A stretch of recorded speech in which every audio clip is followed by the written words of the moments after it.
Assalamualaikum warahmatullahi wabarakatuh. Waalaikumsalam. Alhamdulillahirabbil alamin. Nahmaduhu wa nasta'inuhu wa nastaghfiruh wa na'udzu billahi min syururi anfusina wa min sayyiati a'malina. May yahdihillahu fala mudilla lahu wa may yudlil fala hadiya lahu.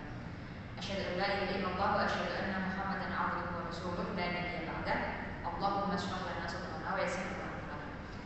Alhamdulillah pada kesempatan pagi hari ini kami dari kelompok 5 yang dilaporkan saya sendiri, Fahmi Bapak Islami dengan NIM 222.719013 dan rekan saya Wulandari dengan NIM 22207900011. ya, alhamdulillah kami berdua berkesempatan untuk melakukan presentasi terkait dengan tema pemimpin dan model kepemimpinan dalam lembaga pendidikan Islam.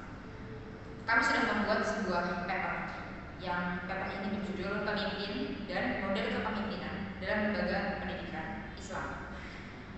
Dalam paper tersebut, bagian abstrak pendahuluan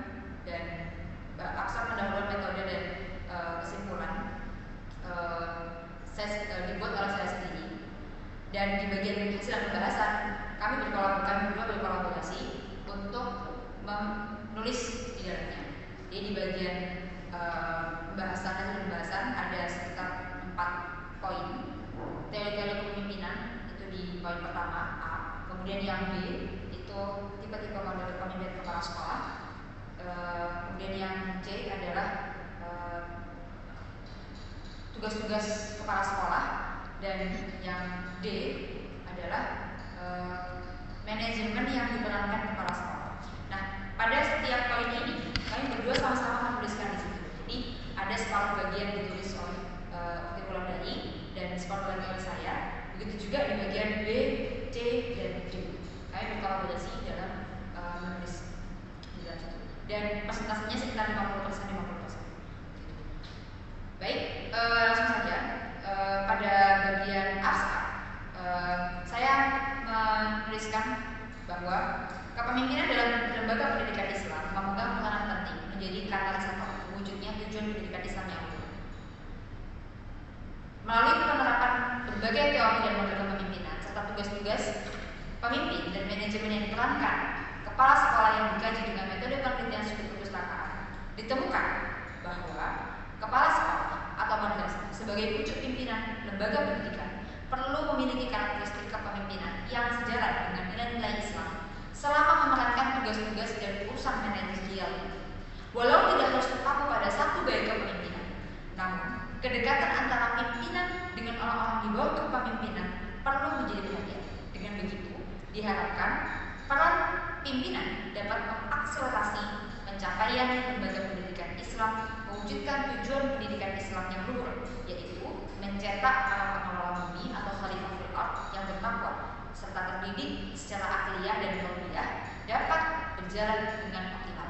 Dapat dipahami bahwa di bagian abstrak kami sudah mencantumkan deskripsi singkat terkait dengan isi dari artikel atau paper kami. Kemudian metode penelitian atau metode kami untuk membuat paper ini. Berikutnya adalah hasil dan pembahasannya, itu uraian singkat dan global mengenai poin-poin apa saja yang kami cantumkan di dalam artikel ini, dan tujuan yang sudah tercantum juga tujuan paper ini membahas apa itu terwujud dalam poin-poin yang tadi disampaikan secara global. Berikutnya adalah hasil. Kami juga sudah mencantumkan hasil di dalam abstrak tersebut. Nah, di bagian pendahuluan kami menguraikan kata kunci penting yang ada di dalam paper kami. Pertama, berkaitan dengan pemimpin, bahwa pemimpin itu adalah sosok yang memerankan kepemimpinan dan menjadi kunci penentu kesuksesan maupun kegagalan organisasi atau lembaga. Kami uraikan dengan detail itu. Kemudian selain poin pemimpin, di pendahuluan kami juga menguraikan tentang kepemimpinan. Kami menyampaikan bahwa kepemimpinan menjadi salah satu faktor yang menentukan tercapainya visi misi tujuan suatu organisasi. Dan kepemimpinan lembaga Islam secara lebih spesifik kami juga sudah menguraikan di sini bahwa kepemimpinan pendidikan Islam dapat dipahami sebagai cara yang dilakukan pemimpin dalam mempengaruhi, menggerakkan, memberikan motivasi dan mengarahkan seluruh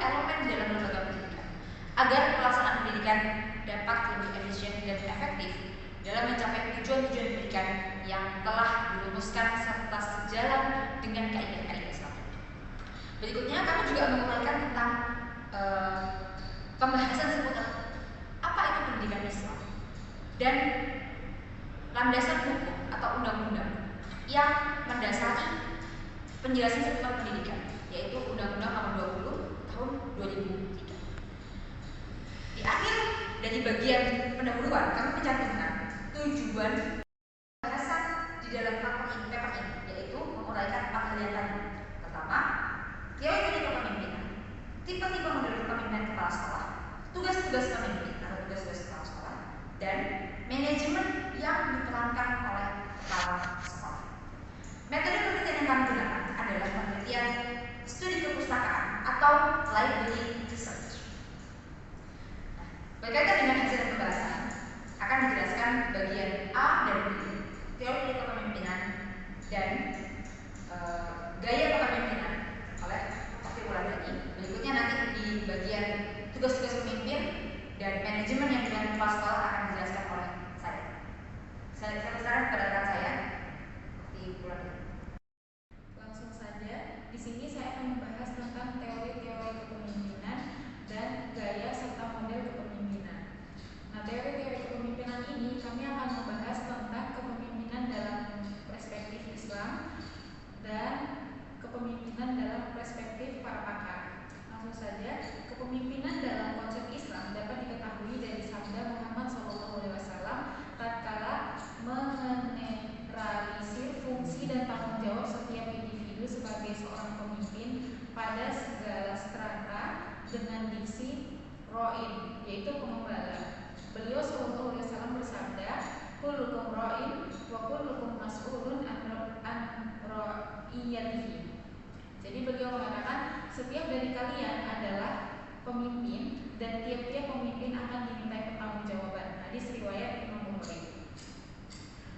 Dalam hal ini sangatlah penggunaan kata ini dalam menyebutkan pemimpin bagi setiap individu umatnya. Dinisbatkan pada latar belakang Rasul sebagai seorang pengembala. Profesi sebagai pengembala tersebut ternyata menorehkan banyak pelajaran bagi Rasul dalam membangun fondasi leadership-nya di kemudian hari. Pekerjaan tersebut menurut Harahap mengajarkan untuk bertanggung jawab terhadap domba yang digembalakannya agar tertib di dalam kumpulan. Lalu selanjutnya, adapun dalam perspektif kepemimpinan dalam perspektif para pakar, salah satunya yaitu menurut Hermenhon. Beliau membagi perspektif kepemimpinan dalam 4 kategori, yakni teori sifat, kemudian teori perilaku, kemudian teori kontingensi, dan teori-teori baru. Dari beberapa pendapat pakar bahwa semuanya memasukkan 3 teori utama, yaitu teori sifat, kemudian teori perilaku, dan teori kontingensi. Sedangkan teori-teori yang lain itu seperti transaksional, transformasional, karismatik merupakan teori-teori yang dipengaruhi dari sudut pandang masing-masing pakar tersebut. Adapun maksud dari perspektif atau teori kepemimpinan ini maksudnya adalah seseorang itu dikatakan layak menjadi pemimpin apabila seseorang itu memiliki kemampuan dalam 4 hal tadi yang disebutkan oleh Suher Merhon ini. Yang pertama yaitu teori kepemimpinan pendekatan karakter, di mana kepemimpinan memiliki karakteristik pribadi tertentu yang dianggap dapat membedakan pemimpin yang efektif dan yang tidak efektif. Jadi pendekatan karakter ini maksudnya adalah bahwa pemimpin mempunyai kualitas bawaan atau karakteristik pribadi tertentu yang membuat mereka cocok dalam kepemimpinan. Hal ini berarti bahwa ada beberapa orang yang emang dilahirkan dengan sifat-sifat yang membuat mereka lebih berpeluang menjadi seorang pemimpin. Lalu selanjutnya itu ada teori kepemimpinan pendekatan perilaku, di mana pemimpin berinteraksi di mana seseorang bisa berinteraksi dengan bawahan dan bagaimana gaya kepemimpinan ini mempengaruhi kinerja dan kepuasan kerja. Selanjutnya yaitu teori kepemimpinan transaksional dan transformasional. Kepemimpinan transaksional berfokus pada interaksi antara pemimpin dan bawahannya, di mana pemimpin transaksional menggunakan sistem penghargaan kepada mereka yang memenuhi standar yang ditetapkan, sekaligus memberikan sanksi terhadap mereka yang gagal memenuhi ekspektasi.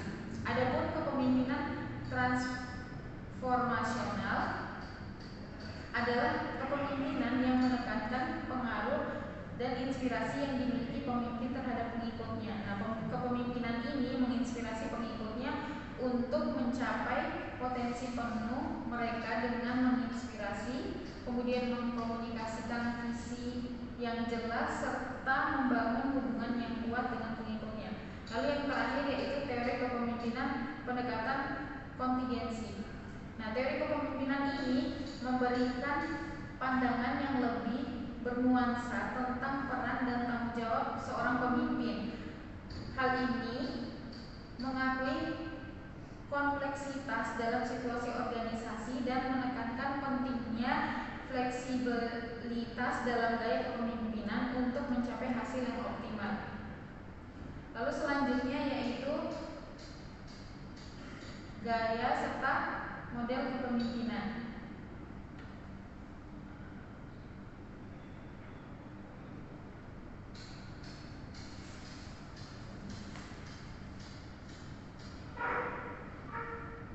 Gaya kepemimpinan ini maksudnya adalah pendekatan atau metode tertentu yang digunakan oleh seorang pemimpin untuk mengarahkan, kemudian memotivasi, mengelola, dan menginspirasi bawahan serta anggota tim atau organisasi mereka. Nah, gaya serta model kepemimpinan ini juga maksudnya adalah cara atau metode yang digunakan oleh seorang pemimpin dalam berinteraksi dengan bawahannya, mengambil keputusan, kemudian menetapkan tujuan, dan mengelola konflik yang terjadi.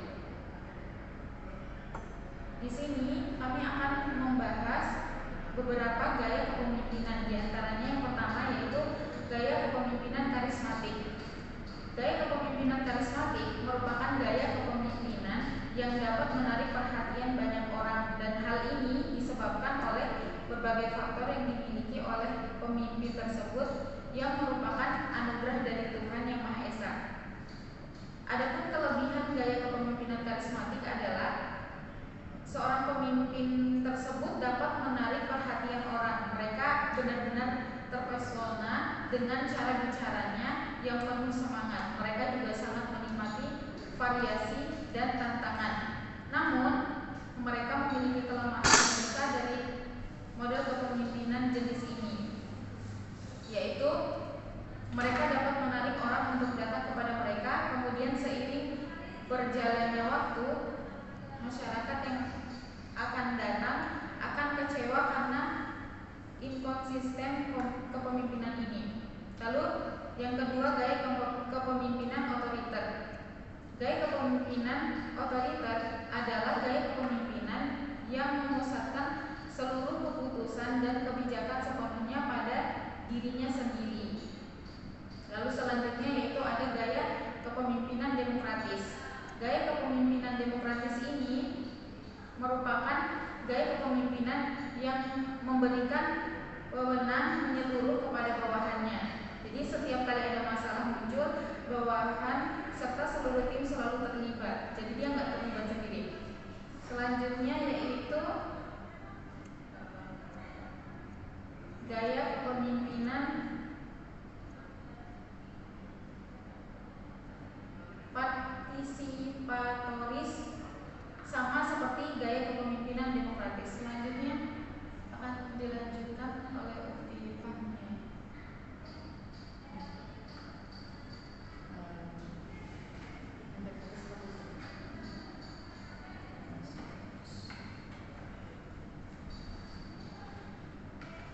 Baik,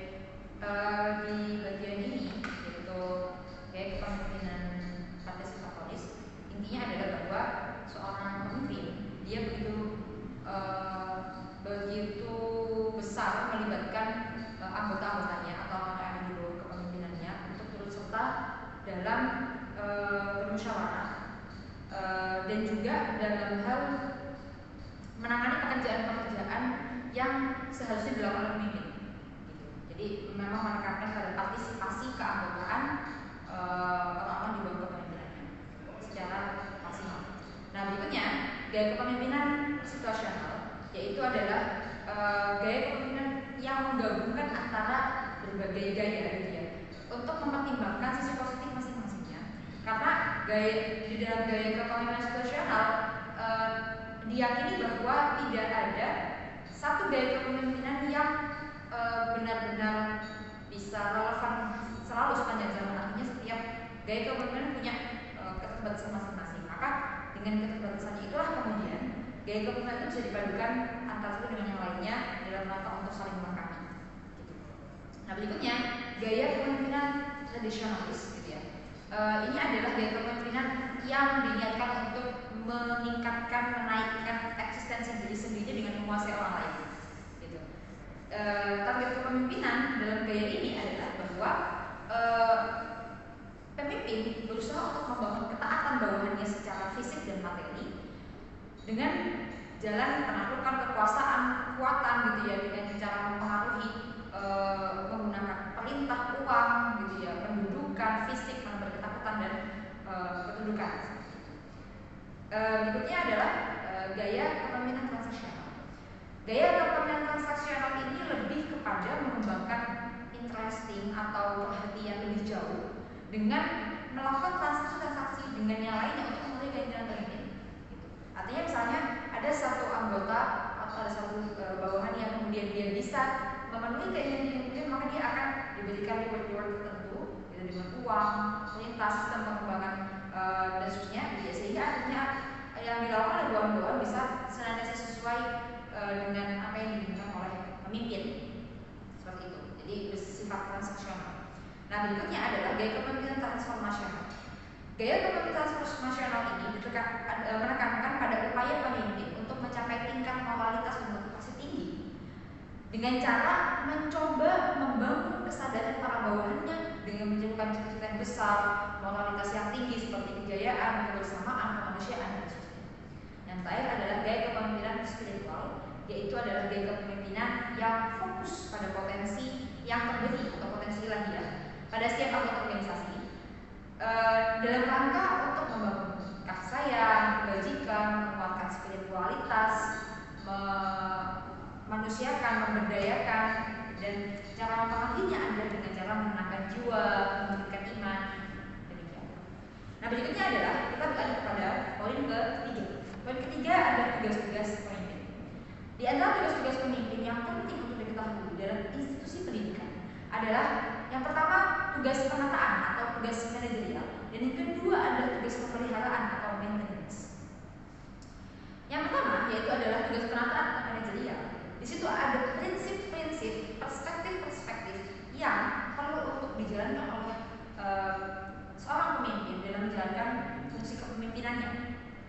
Pertama adalah pimpinan pendidikan seperti kepala sekolah, rektor, kiai dan sebagainya harus mampu mengkomunikasikan nilai-nilai institusi kepada bawahannya dan kepada komunitas yang lebih luas. Berikutnya yaitu pemimpin harus dapat memahami, saling berkomunikasi, mendiskusikan proses yang berkembang dalam lembaga sehingga dia tidak hanya duduk di belakang meja kerja. Yang ketiga, seorang pemimpin dia harus memiliki perhatian yang sungguh-sungguh kepada semua anggota peserta didik di lembaga yang dipimpinnya maupun dengan pihak pengguna jasa lain. Yang keempat, seorang pemimpin dia memiliki otonomi, suka mencoba hal yang baru dan memberikan dukungan bagi sikap inisiatif dan inovatif untuk memperbaiki kegagalan. Yang kelima, pemimpin perlu untuk memiliki cara untuk menumbuhkan rasa kekeluargaan di antara sesama pendidik, di antara sesama peserta didik, di antara karyawan dan staf pimpinan yang lainnya. Dan yang terakhir, yang keenam, seorang pemimpin dia perlu memiliki kesabaran, semangat, intensitas, dan antusiasme yang tinggi. Itu merupakan perspektif-perspektif yang perlu untuk dipahami oleh seorang pemimpin dalam menjalankan fungsinya yang pertama, yaitu adalah penataan atau manajerial. Adapun fungsi yang kedua, yaitu adalah pemeliharaan